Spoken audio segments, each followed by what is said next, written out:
नमस्कार दोस्तों, स्वागत है आपका आपके अपने चैनल जीके अरियन में। तो फ्रेंड्स, इस वीडियो में मैं आपके लिए बहुत ही मोस्ट इम्पोर्टेंट क्वेश्चन लाया हूं जो कि आने वाली परीक्षाओं की दृष्टि से बहुत ही महत्वपूर्ण है। तो वीडियो में लास्ट तक मेरे साथ बने रहिए, वीडियो बहुत ही इंटरेस्टिंग होने वाली है। तो चलो शुरू करते हैं। अगर फ्रेंड्स आपको किसी क्वेश्चन का आंसर पहले से पता है तो कमेंट बॉक्स में जाकर कमेंट ज़रूर करिए कि आपको इसका आंसर पता है। और फ्रेंड्स, पहला क्वेश्चन है, निम्न में से कौन सा किला अकबर ने नहीं बनवाया था?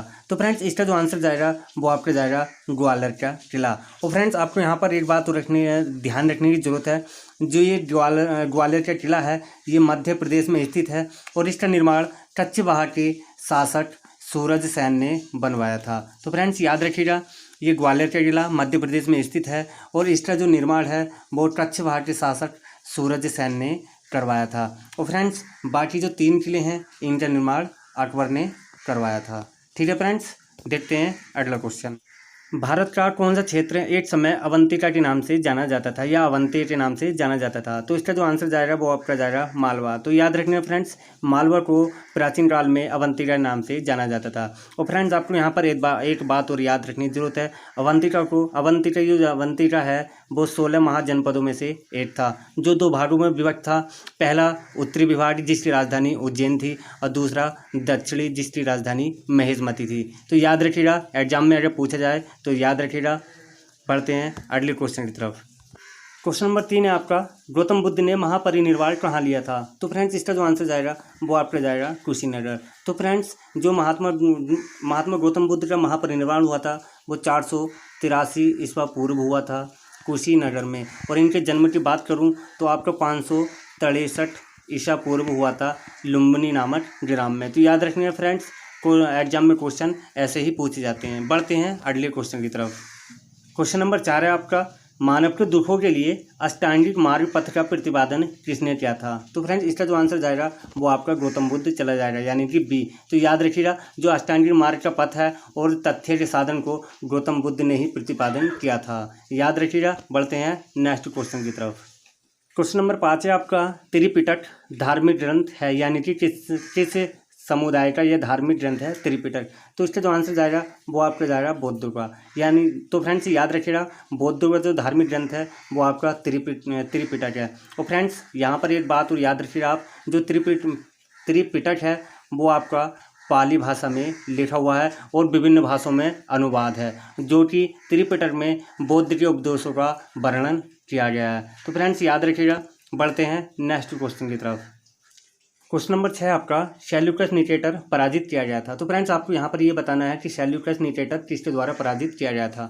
तो फ्रेंड्स, इसका जो आंसर जाएगा वो जाएगा आपका चंद्रगुप्त मौर्य। तो फ्रेंड्स, जो सेल्यूकस निकेटर था वो सिकंदर का सेनापति था, जो सिकंदर की मृत्यु के बाद बेबीलोन का शासक बना। और फ्रेंड्स, ये भी सिकंदर की तरह भारत को जीतना चाहता था, लेकिन चंद्रगुप्त मौर्य ने इसे पराजित कर दिया था। और फ्रेंड्स, यहाँ पर एक बात और याद रखिएगा, जो सेल्यूकस निकेटर है इसने ही मेगास्थनीज को चंद्रगुप्त मौर्य के दरबार में दूत बनाकर भेजा था। तो फ्रेंड्स, सारे पॉइंट याद रखिएगा। चलते हैं नेक्स्ट क्वेश्चन की तरफ।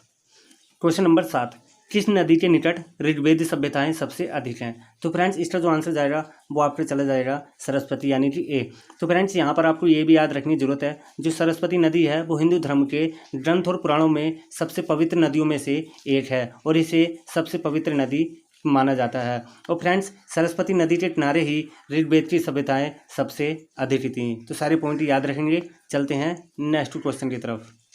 क्वेश्चन नंबर 8 है आप फ्रेंड्स आपका, ये जो सलारगंज है ये सलारगंज नहीं, ये सलार जंग है, धोखे से लिखा है, सॉरी।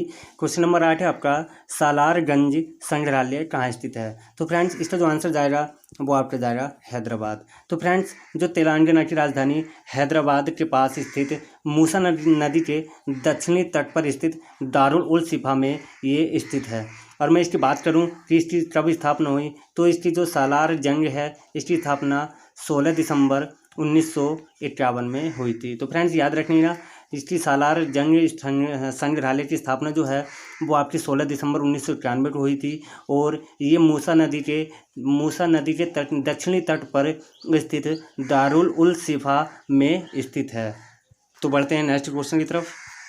क्वेश्चन नंबर 9, गांधार कला किस काल में विकसित हुई? तो इसका जो फ्रेंड्स आंसर जाएगा वो आपका जाएगा कुषाण काल। तो फ्रेंड्स यहाँ पर याद रखिएगा, गांधार कला कुषाण काल में विकसित हुई। ये एक प्राचीन भारतीय कला थी, जो कि इस कला की विषय वस्तु तो भारतीय थी, लेकिन इसकी कला शैली रोमन और यूनानी थी। और फ्रेंड्स इसमें जो गांधार कला में सबसे पहले जो मूर्ति बनाई गई थी वो भगवान गौतम बुद्ध की बनाई गई थी। तो याद रखिएगा, इसकी जो कला शैली है, गांधार कला की कला शैली है, वो आपकी रोमन और यूनानी है और विषय वस्तु भारतीय है।